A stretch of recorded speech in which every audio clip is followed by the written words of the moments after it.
Florence, Laurent et leurs 3 enfants se motivent quotidiennement pour consommer différemment. Un processus de conscientisation bien rodé. Ce matin, ils complètent le tableau qui recense tous les objets qui entrent et sortent de la maison. Il y a des mois où effectivement la liste est très longue et où après on se pose la question, on se dit en fait est-ce qu'on avait vraiment besoin de tout ça ou pas. Enfin voilà, ça permet un peu d'avoir une réflexion aussi globale au niveau de la famille sur ce qu'on consomme au quotidien.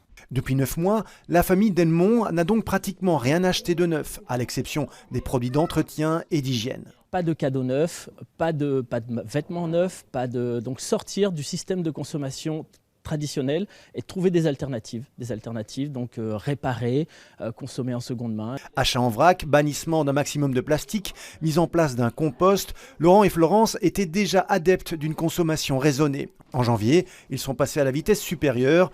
Une série de mesures a été mise en place. Tous les jours, Florence prend avec elle son kit zéro déchet. Pour faire du zéro déchet, il faut être un peu organisé. Et donc, il faut sortir de chez soi le matin avec le matériel nécessaire pour pallier à tout imprévu. Camille, la créative de la famille, a bien intégré le concept de l'économie circulaire. Depuis quelques mois, elle fabrique des oreillers, des sacs, le tout à partir de chutes de tissu. J'aime bien coudre, au moins on n'en achète pas et on peut directement les avoir sans devoir prévoir d'aller au magasin. Son grand frère Thomas est lui aussi très impliqué dans le défi.